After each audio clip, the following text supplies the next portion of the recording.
The bastard wasn't just yelling, he was dismantling her piece by piece. How many zeros does it take, Habibti, to buy your kind of silence? His spittle landed close. Right then, Aurelia, the kind of restaurant where even the air tasted of privilege, felt like a cage. And Tariq al-Jil, the titan himself, he wasn't just mad, he was hunting for blood. He had no idea that she knew his language better than his lawyers did, that her home was a whisper away, a whisper about the Al-Salt Mountains and his grandfather. They think she's just a waitress? They have no idea how her quiet kindness will change everything. A man so powerful his anger could shake markets. He was about to ruin a restaurant, a career, and a multi-billion-dollar deal with a single, furious exit. But one voice speaking a language he thought no one in this world understood made him freeze in his tracks. This isn't a fairy tale. It's the story of how a few words changed everything. The air in Aurelia, a restaurant so exclusive it didn't have a sign, was thick with the scent of money and saffron-infused risotto. For Bellevance, it smelled mostly of anxiety. Each clink of crystal silverware against burner china was a reminder of the chasm between her life and the lives of the people she served. Her apron, starched to a crisp by the restaurant's laundry service, felt more like a costume she could barely afford to rent. Bella wasn't supposed to be here, not in this life.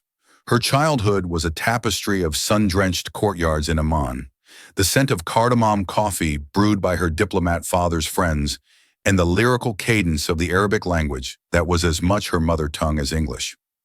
She had attended the American community school with the children of ambassadors and royals, but that life had shattered.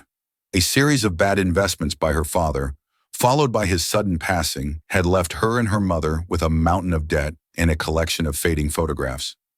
Now home was a tiny studio apartment in a less than glamorous part of the city, and her world had shrunk to the polished floors of Aurelia.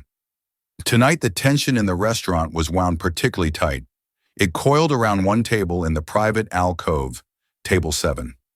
This was the domain of Mr. Tariq al-Jil, the CEO of Al-Jamil Enterprises, a global conglomerate with its hands in everything from renewable energy to luxury real estate. He was a man whose profile in Forbes was always accompanied by words like titan, visionary, and uncompromising. To the staff at Aurelia, he was simply the shark. He was handsome in a severe, intimidating way, with eyes that seemed to miss nothing, and a jaw that looked like it had been carved from granite. He was dining with a group of American executives from Sterling Price Global, led by a portly man named Robert Sterling, whose smile never quite reached his eyes.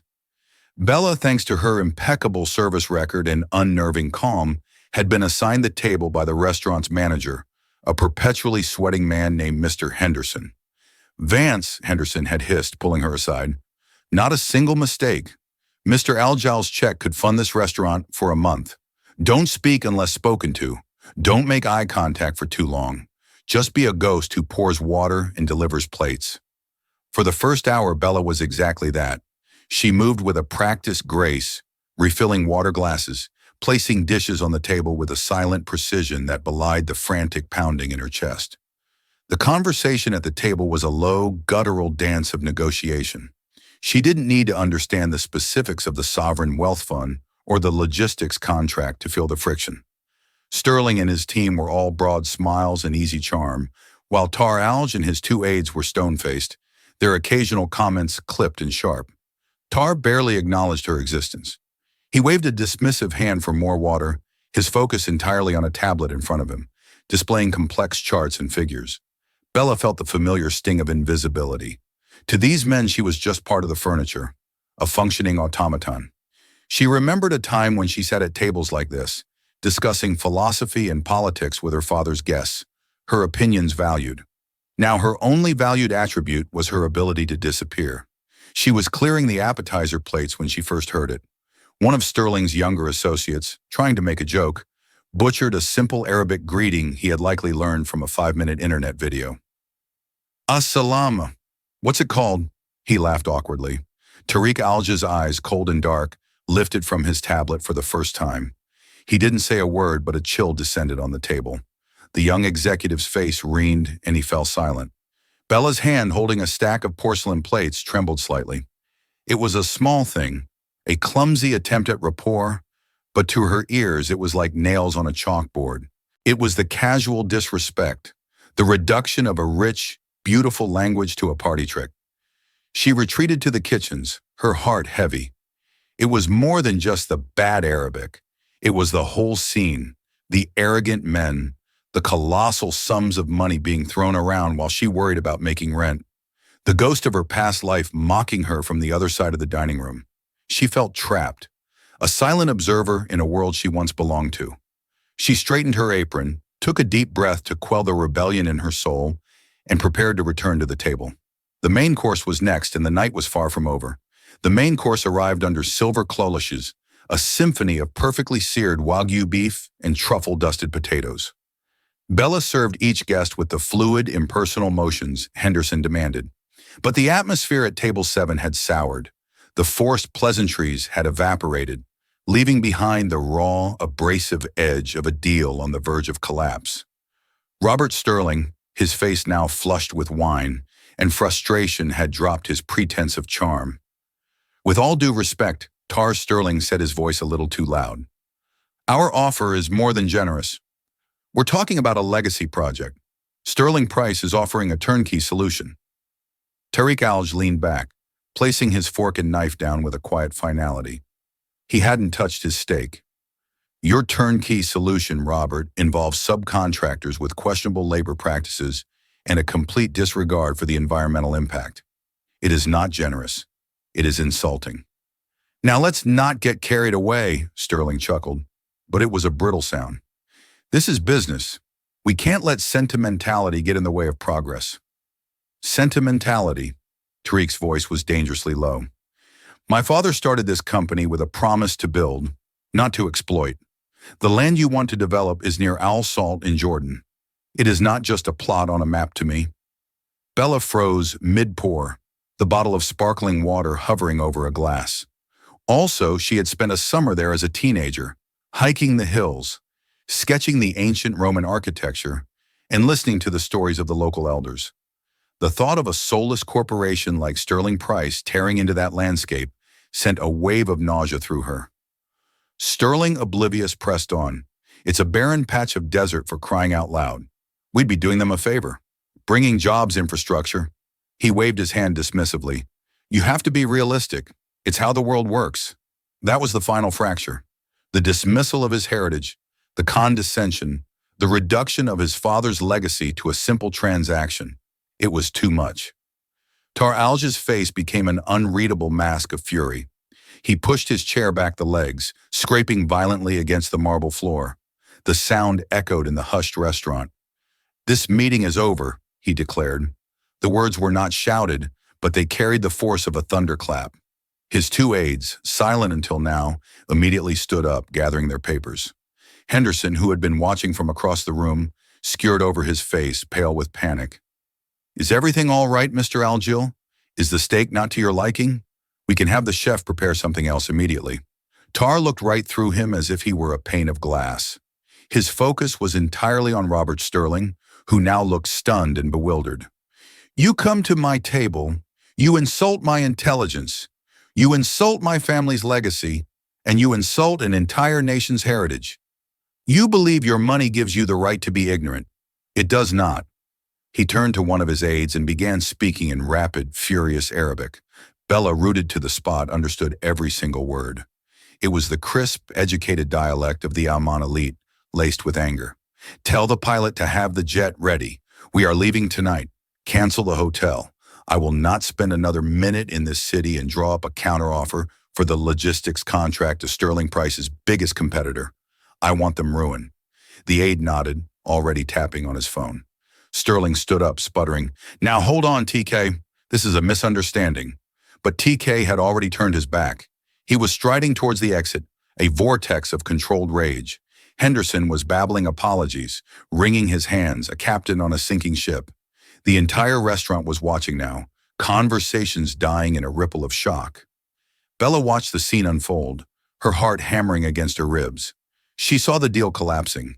She saw Henderson's inevitable wrathful fallout, which would surely land on her. But more than that, she felt a profound, unexpected surge of anger on Tariq's behalf. Sterling's casual bigotry had struck a nerve deep inside her, awakening the part of her that remembered the beauty and pride of the world he was defending. Everything was about to be lost in a storm of pride and misunderstanding. As Tariq Alj reached the grand archway of the main dining room, his path to the door clear, Bella did something she wasn't supposed to do. She moved and she spoke. As Tar Alj's expensive leather shoes crossed the threshold from the private alcove into the main dining room, a clear, calm voice cut through the chaos. It wasn't Henderson's panicked squeaking or Sterling's indignant protests. It was a woman's voice speaking a language no one in that room expected to hear. Patience is a tree whose root is bitter, but its fruit is very sweet. The words were spoken in flawless, unaccented Levantine Arabic. It was not the stilted formal Arabic of a textbook. It was the language of proverbs, of home, of deep cultural understanding. The accent was so pure, so familiar. It was as if a voice from his childhood had suddenly echoed through the sterile, opulent restaurant. Tariq Alj froze. His entire body went rigid, his hand still reaching for the arm of his aide. He stopped so abruptly that his security detail moving to flank him at the exit almost collided with each other. The forward momentum of his fury hit an invisible wall. He turned his head slowly, his dark eyes scanning the room, trying to locate the source of the voice. The entire restaurant fell into a deafening silence. Diners stared forks halfway to their mouths. Henderson's jaw hung open. Robert Sterling and his team looked around in utter confusion, clueless as to what had just been said, but keenly aware of its stunning effect on the billionaire. Bella stood by the now-abandoned table 7, her back straight, her hands clasped behind her. Her heart was a hummingbird trapped in her chest, but her voice had been steady. She had quoted an old Bedouin proverb, one her own father used to recite when negotiations grew tense. It was a plea for calm, a reminder of wisdom and a signal that someone in this room understood. Tariq's eyes found her. He stared at the waitress, this anonymous girl in a black apron who had been a silent fixture all evening. He saw her properly for the first time. He saw the intelligence in her clear gray eyes, the proud set of her jaw. There was no subservience in her posture now. She met his gaze directly holding it. He took a slow step back towards the alcove, his expression a mixture of disbelief and intense curiosity. His aides exchanged wary glances, unsure how to proceed. He spoke to her in Arabic, his tone no longer furious, but sharp with suspicion and command. "Who are you? And where did a waitress in this city learn to speak my language like she was born to it?" Bella replied in the same language, her voice still level, though it took every ounce of her willpower. "My name is Bella Vance. I did not learn it, sir. I simply remembered it from my home." She chose the word for home, bait, that implied not just a house, but a place of belonging, a homeland. A flicker of something unreadable passed through Tariq's eyes.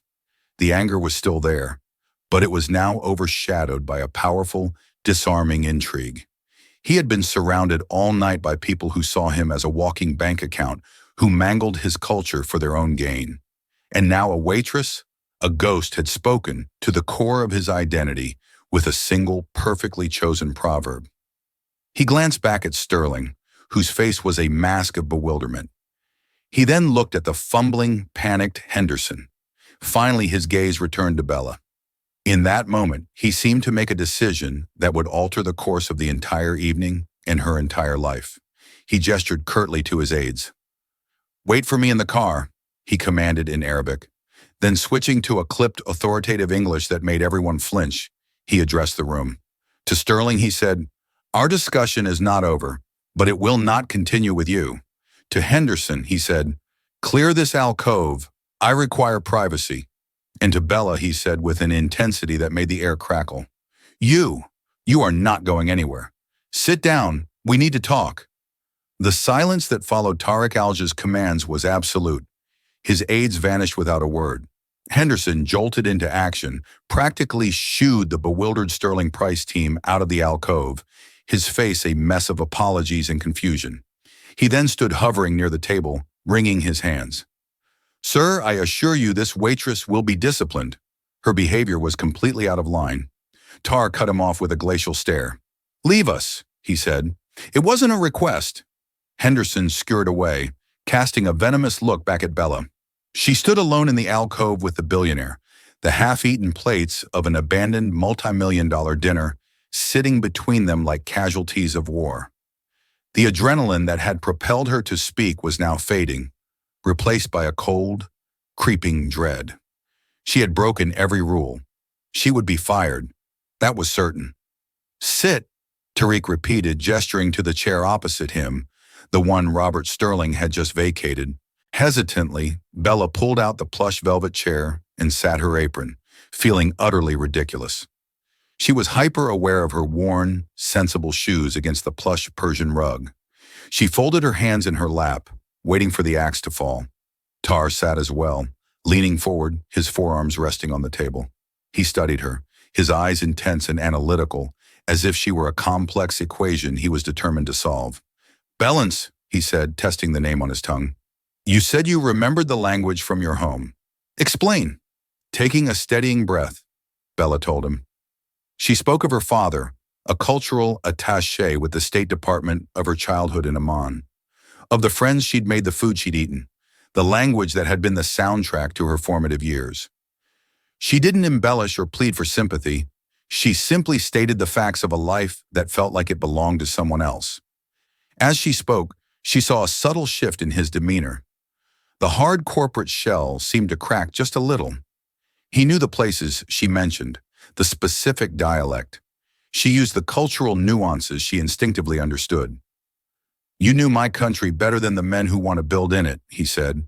A statement of fact, not a compliment. He leaned back. "Those fools, they see a map. They see resources to be extracted. They don't see the people. They don't understand that respect is the only currency that matters before any contract is signed."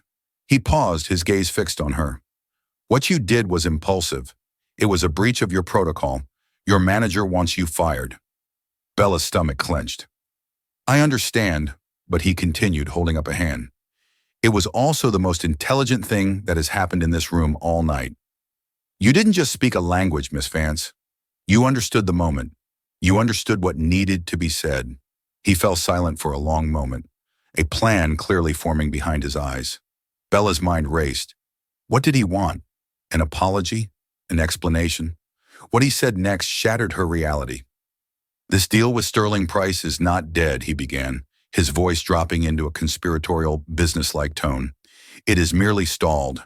They have the distribution network I need, but they are arrogant and culturally blind. They need a bridge. They need a translator who understands more than just words. They need someone who understands honor." He leaned forward again, his gaze locking with hers. "I am terminating my contract with the translation service I have been using. Their interpreter sat here all night and said nothing of value. As of this moment, I am offering you a job." Bella stared at him, speechless. A job, sir. I'm a waitress." "I am not hiring a waitress," he counted swiftly. "I am hiring a cultural liaison and personal translator. The negotiations will resume tomorrow morning at my hotel. You will be there. You will translate for me. You will advise me. You will be the bridge." He named a salary for the project. It was a figure so astronomical it made Bella feel dizzy. It was more than she could make in 10 years at Aurelia. It was enough to settle her father's remaining debts to ensure her mother's security to breathe again. I don't know what to say," she stammered. "I don't have the right clothes. I don't have any experience in corporate negotiations." "I have people who will solve the problem of clothes," he said, dismissing her concerns with a wave of his hand. "As for experience, you have lived it. That is more valuable than any business degree. Your only job is to ensure that I am not misunderstood and that they understand exactly what I mean. I need your authenticity, not your resume." He stood up, signaling the end of the conversation. "A car will pick you up at 7 a.m. One of my assistants will contact you within the hour to get your address and details. They will bring a contract and everything you need for tomorrow." He walked towards the exit, then paused and looked back at her. "There is one condition, Miss Vance." "What is it?" she asked, her voice barely a whisper. "From this moment on, you work for me. Your loyalty is to me and to the success of this project. To no one else. Is that understood? Yes, she said, her voice finding a surprising strength. Yes, it is. He gave a single sharp nod and was gone, leaving Bella alone at the table, the scent of expensive perfume and ozone in his wake. She stared at the cooling Wagyu beef, her world completely and irrevocably upended by a single familiar proverb. She had walked into Aurelia that evening as a waitress. She was leaving as something else entirely. The next morning was a blur of surreal luxury. At precisely 7 a.m., a gleaming black sedan, the kind that usually purred past Bella on the street, was waiting outside her modest apartment building. A woman with a sleek bob and a tablet. Tarek's assistant greeted her with brisk efficiency. In her apartment, a wardrobe bag was waiting, containing 3 exquisitely tailored business suits in shades of charcoal, navy, and cream, along with shoes and accessories. The contract was on her small kitchen table, the numbers still making her feel light-aided. She signed it with a hand that trembled slightly. An hour later, she was walking through the marble lobby of the Four Seasons, not as a waitress dreaming of a different life, but as a consultant, a key player. She felt like an imposter, the expensive silk blouse and tailored blazer, feeling like another more elaborate costume. The negotiations took place in a penthouse suite with a panoramic view of the city. The atmosphere was thick with a new kind of tension. Robert Sterling and his team were there, their expressions a mixture of resentment and forced cordiality. They looked at Bella with undisguised suspicion as she took her seat beside Tar Algil. "A new translator, Tar?" Sterling asked, a smirk playing on his lips. "Found one at the restaurant, did you?" Before Bella could feel the sting of the insult, TK answered, his voice smooth as ice. "Miss Vance is not a translator, Robert. She is my new strategic advisor on cultural affairs. I suggest you listen to her as carefully as you listen to me." The smirk vanished from Sterling's face. The day was a grueling trial by fire. Bella's role quickly became far more than just translating words. When Sterling's team used aggressive, blunt language, "This is our final offer, take it or leave it," she would translate the words accurately to Tar in Arabic, but then add her own context in a hushed tone. "Sir, their approach is confrontational. It is a power play. A softer, more indirect response that emphasizes mutual benefit might be more effective." When Tarek responded with a fiery Arabic statement about honor and long-term partnership, she wouldn't just translate the literal meaning for Sterling's team. She would rephrase it in the corporate language they understood, softening the edges without losing the core message. "Mr. Al-Jamel wishes to emphasize that the foundation of this venture must be built on mutual respect and a shared vision for the future, not just short-term profit margins." She was a bridge, just as he'd said. She was navigating the treacherous waters between 2 vastly different cultures. She saw the subtle nods of approval from Tarek, the growing frustration from Sterling, who was no longer in control of the narrative. During a lunch break, while the 2 teams ate in separate rooms, Tar spoke to her. "The land the project is on," he said, looking out the window at the cityscape. "It is near the Wadashu. My grandfather used to take me there as a boy. He told me that if you build something, it must honor the ground it stands on." Bella's breath caught. "I know it well. My family used to picnic there. The wildflowers in the spring are like a carpet of purple and gold." He finished, a ghost of a smile touching his lips. It was the first time she had seen him look at something other than a business rival or a balance sheet. In that moment, he wasn't just Tariq Alj, the billionaire titan. He was a man connected to a place she loved, a man carrying the weight of his grandfather's words. A shared history, fragile and unexpected, began to weave itself between them. The connection deepened, but so did the danger. Bella noticed small things, the way one of Sterling's junior analysts would watch her a little too closely when she spoke with Tar. The way Sterling would make pointed remarks about her sudden rise from serving canapes to advising on billion-dollar deals. She was an anomaly, an outsider, and that made her a target. The pressure came to a head on the 3rd day. They were arguing over a particularly contentious clause regarding local labor sourcing. Sterling's team was pushing for their own international contractors, while Tariq was adamant about investing in the local Jordanian workforce. The negotiations had stalled. During a short recess, Tariq's chief aide, a stern man named Ferris, approached Bella in the hallway. "You have his ear," Ferris said, his tone accusatory. This insistence on local labor, it is not fiscally optimal. It is sentimental. You are encouraging this. You are reminding him of the past instead of focusing him on the future. The past is why he is doing this, Bella retorted, her own confidence surprising her. His grandfather's legacy is the foundation of the deal. Without it, he's just another corporate raider like Sterling. It's his greatest strength. Ferris sneered. You are a waitress. Do not forget what you are. You are temporary. Do not overstep.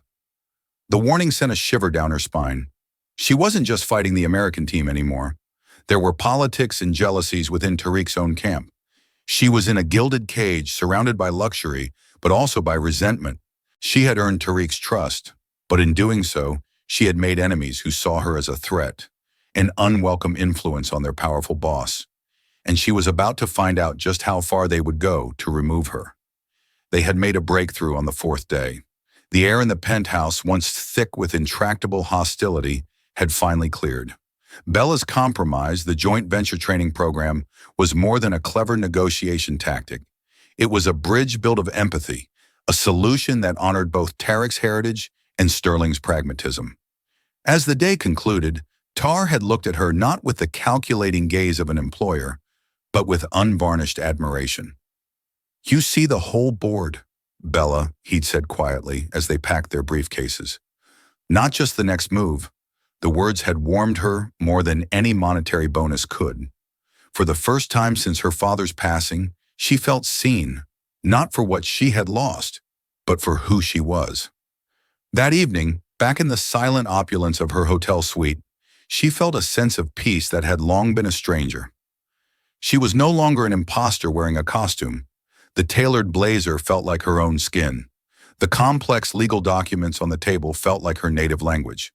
This was the world she was meant for, a world of intellect and strategy she thought she had been permanently exiled from. Her laptop chimed, signaling a new email. It was from Tar's personal account, its encryption level marked as critical. The subject line was simple, confidential, for your eyes only. Her breath caught. Inside was the final, fully revised proposal. It was the culmination of the week's work, but it was also something more. It contained the sensitive inner sanctum of their strategy, the tiered concession plan, the precise financial analytics of Aljamil Enterprises, and most critically, the absolute lowest figure they would accept before walking away from the table, a number known to only 3 other people in the entire company. This wasn't just a document. It was the ultimate gesture of trust. It was Tariq formally welcoming her into his war council. She felt a profound sense of gravity as she opened the file. For the next 2 hours, she didn't just read it, she absorbed it, cross-referencing clauses, analyzing the subtle shifts in legal terminology, and memorizing the crucial numbers. She was preparing for the final battle tomorrow, ready to stand beside him, not as a hired translator, but as a trusted advisor. She finally powered down her laptop, the city lights twinkling below her window like a silent, glittering ovation. For the first time, she allowed herself to imagine a future beyond just surviving, a future where her skills had a purpose. She awoke the next morning with a newfound confidence. She chose a charcoal gray suit, its sharp lines feeling like armor, its silk blouse a soft promise against her skin. Walking through the hotel lobby, she held her head high. The imposter syndrome that had plagued her finally banished. She was Bella Vance's advisor to Terrell J., and she was ready to close this deal. The moment she stepped onto the penthouse floor, however, the triumphant feeling dissolved into ice. The energy was wrong. It wasn't the charged professional atmosphere of negotiation. It was the dead cold air of a crime scene. Sterling's team was gathered on one side of the room, their usual aggressive postures replaced by a predatory stillness. Robert Sterling himself leaned against the conference table, a smug reptilian smile on his face. On the other side stood Tariq's team. His aide, Ferris, looked pale and agitated, but it was Tariq who stopped her heart. He was standing by the panoramic window, his back to the room, but the rigid set of his shoulders screamed of a fury, so profound it had frozen into something far more dangerous. "What's happened?" Bella asked, her voice a near whisper, as she approached Ferris. Before he could answer, Sterling's voice boomed across the room, dripping with false commiseration. "Ah, the special advisor arrives. We were just discussing your remarkable efficiency, Miss Vance. Tar turned then slowly, and the look in his eyes was a physical blow. The warmth, the respect, the burgeoning partnership she had seen in his gaze for days was gone. In its place was a barren wasteland of ice and betrayal. He looked at her as if she were a complete stranger, a venomous one. Last night, Sterling continued savoring every word in a surprising act of corporate transparency. We received an anonymous email. It contained, shall we say, some enlightening bedtime reading.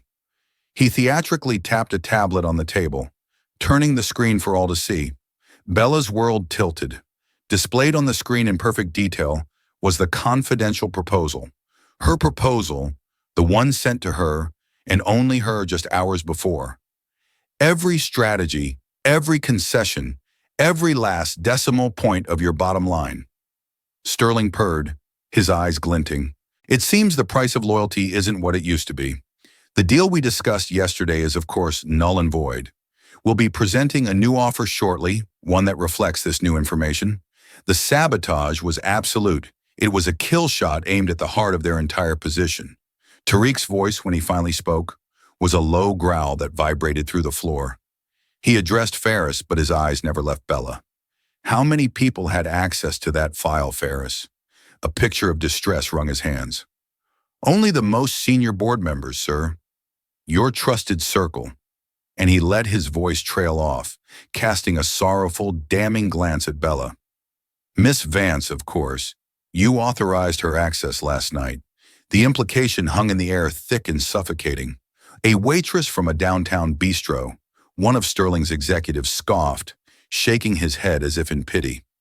It's a bold move, I'll give her that. She probably saw a chance for a much bigger payday than you were offering, Tariq.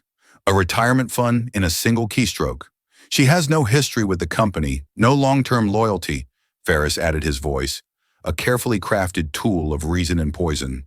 She is an outsider, a temporary hire. Her background, it is not one of stability. People in desperate situations do desperate things. Every word was a nail in her coffin. They had crafted a perfect, plausible narrative. The desperate girl given a taste of wealth who immediately sold it for more. It was simple, ugly, and from their perspective entirely believable. She turned to Tar, her heart fracturing. I didn't do it, she said, her voice trembling but clear. You have to believe me. I would never betray your trust. She took a step towards him, pleading with her eyes. I swear on my father's memory I did not do this. At the mention of her father, a flicker of something doubt-pain crossed his face. For a heart-topping second, she thought she had reached him. But then the wall of ice slammed back into place, colder and harder than before. He had allowed himself to be vulnerable to trust this outsider, and the consequence was this public catastrophic humiliation. His pride, the bedrock of his entire being, had been shattered, and she was the hammer. Leave the room, Miss Vance, he commanded. The voice was flat, devoid of emotion, which was so much worse than shouting. It was the voice of a judge passing sentence. Go back to your suite. Do not contact anyone. Do not leave the hotel. This matter will be handled. The dismissal was absolute. It was an excommunication. As she turned her legs feeling like lead, she felt the burn of Sterling's triumphant smirk and Ferris's righteous glare on her back. The short, dizzying flight was over. She was crashing back to earth, and the impact was going to be devastating. The heavy door of the hotel suite clicked shut, and the silence that enveloped Bella was more deafening than any accusation. The opulent room, which hours ago had felt like a symbol of her ascent, was now a gilded cage, its panoramic view of the city, a mocking testament to the world she had just been violently ejected from. She sank onto the edge of the king-size bed, the plush fabric feeling cold and alien. Humiliation, hot and sharp, washed over her. She saw Tarek's face, the transformation from admiration to a cold, contemptuous mask of betrayal. He hadn't just fired her. He had convicted her in his mind. He thought she was cheap. He thought her loyalty, her intelligence, her very character were all for sale. A wave of despair so profound, it felt like drowning pulled her under. She thought of her mother, of the hope that had bloomed in their phone calls over the past few days. She thought of the mountain of debt she had been so close to conquering. It had all been an illusion, a cruel fairy tale that had ended, as they always do, at the stroke of midnight. Her first instinct was to run, to pack the single small suitcase she'd arrived with, leave the designer clothes that felt like stolen goods, and disappear back into the anonymity of the city, back to her life of just getting by. She stood and walked to the full-length mirror, seeing a reflection she barely recognized. A woman in a charcoal suit that cost more than her rent, her face pale with shock. But as she stared into her own eyes, a different feeling began to stir beneath the despair. It was the faint, stubborn ember of defiance. They had underestimated her. Ferris with his petty jealousy, Sterling with his corporate avarice, even Tar with his proud wounded blindness. They all saw Waitress, a fortunate nobody who had stumbled into their world. They had no idea who she really was. She closed her eyes and the image of her father came to her, not as a tragic memory, but as a source of strength. He had been a diplomat in one of the most volatile regions in the world. He navigated rooms filled with suspicion and hidden agendas. His only weapons, his intellect, his empathy, and his preternatural ability to observe. He taught her to see the person, not the title, to listen to what wasn't being said. Power is rarely the loudest voice in the room, Ellie. He used to say, it's the one who understands the quietest whisper. The thought was a key turning a lock in her mind. She stopped thinking like a victim and started thinking like a strategist, like her father's daughter. She began to deconstruct the entire week, not emotionally, but analytically. She sifted through every meeting, every conversation, every subtle glance. And then it emerged from the fog of her memory, sharp and clear. The detail she had subconsciously filed away. It was from 2 days ago during a coffee break. Ferris and the junior analyst from Sterling's team, the nervous young man named Mark Renshaw, standing a little too close in a hallway alcove. It wasn't a casual chat. Ferris had been speaking in a low, intense voice, his hand gripping Renshaw's arm. Renshaw had been nodding, his face pale, his eyes wide with something that looked like fear. At the time, she had registered it as inter-team tension. Now she saw it for what it was, a transaction, a point of leverage. Her mind ignited. She had no time for forensics or digital trails. Tar's team was already building a case against her. She needed to build a better one, faster. She snatched her phone from the nightstand. There was one person she could call a ghost from her old life. Ben Carter had been the head of security at the embassy and a man, a former intelligence operative who moved with a quiet, unassuming deadliness. He had been fiercely loyal to her father. "Ben, it's Ellie Vance," she said the moment he answered, her voice low and tight with urgency. "I'm calling in the big one. I need everything you can find on a man named Mark Renshaw. He's a junior financial analyst at Sterling Price Global. I don't want a corporate profile. I want the real story. Finances, family, any weaknesses. I need to know what kind of leverage someone could hold over him, and I need it yesterday." Ben, ever the professional, didn't ask why. He just said, "I'm on it. Stay by your phone." The next 45 minutes were the longest of her life. She paced the suite, a caged tiger, her mind a whirlwind of strategy and risk.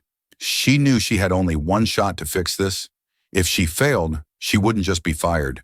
She could be facing legal action. When her phone finally buzzed, her heart leaped.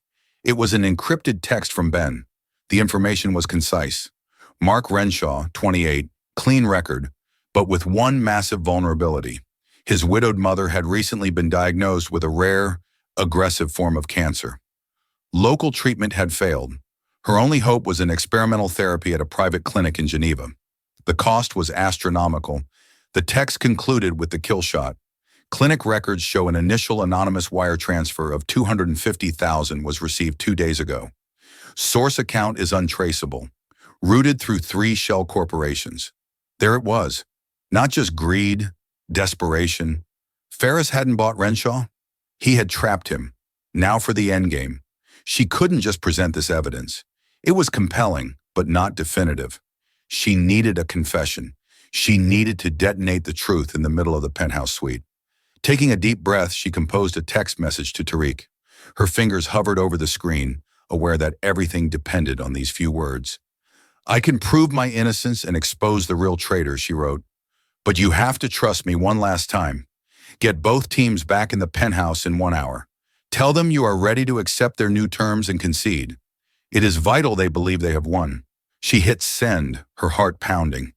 It was an audacious, almost insane request. She was asking this titan of industry, a man whose pride was his armor, to fee in total surrender based on the word of the woman he believed had just betrayed him. She had no idea if he'd even read it. An hour later, a sharp knock echoed on her door.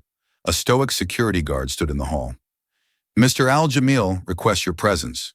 She walked down the hallway, her stride confident, her posture erect. This was not a walk of shame.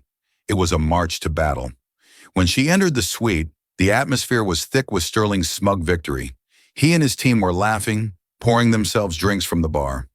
Tar was there playing his part to perfection, standing by the table with a look of grim resignation. He glanced at her as she entered, his eyes unreadable, but he gave a nearly imperceptible nod. He had received her message. He had trusted her. Ah, the guest of honor, Sterling sneered, raising his glass. Come to watch the final act. Bella ignored him. She walked calmly to the center of the room, her presence commanding a sudden, unexpected silence. She turned her gaze not to Tariq or Sterling, but directly to Mark Renshaw, who flinched as if she had shone a harsh light on him. Mark. She began, her voice quiet, but carrying to every corner of the room. I just wanted to offer my sincere hope for your mother's recovery. It must be a great relief to know she's getting the best possible care in Geneva. The color drained from Renshaw's face. Sterling looked at his analyst, confused. Ferris, standing near Tar, stiffened almost imperceptibly. That kind of treatment, that kind of hope. It has a price, Bella continued, her voice laced with a soft, devastating empathy. A price a junior analyst could never afford. But a desperate tool will do anything for his mother. He might even agree to betray his company, to forward a single critical email, especially if the man who asked him to do it promised that it was a victimless act, a simple way to secure the money, and maybe even a promotion for his troubles. She let her eyes drift to Ferris, whose face had become a mask of stone. But men who deal in betrayal are not known for keeping their promises, are they? Did he promise you a future, Mark? Or did he just use your family's pain to satisfy his own petty jealousy? Renshaw was visibly trembling now, his breathing shallow. He looked like a cornered animal. I don't know what you're talking about, he stammered, but his eyes darted towards Ferris.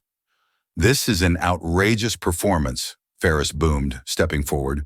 She is a cornered liar, throwing out wild accusations to deflect from her own guilt.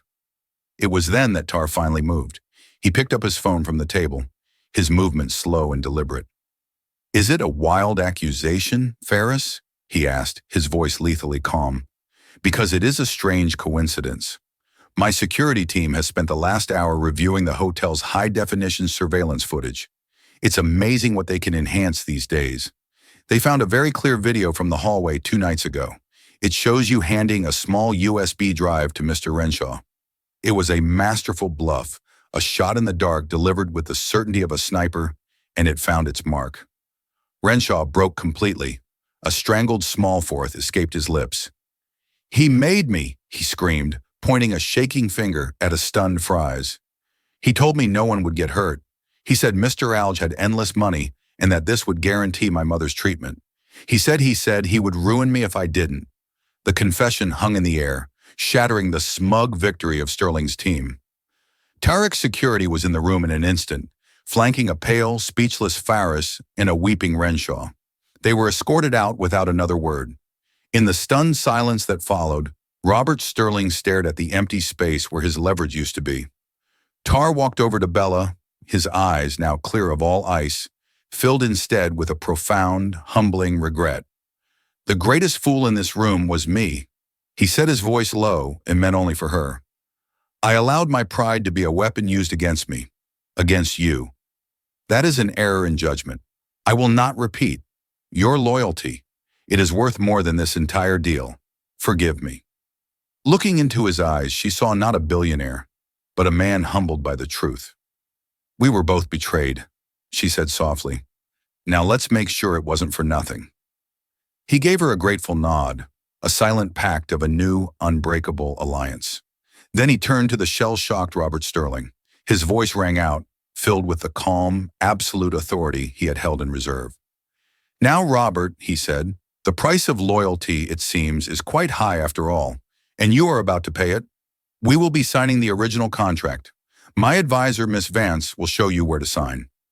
2 weeks later, the crisp scent of pine and wild thyme filled the air.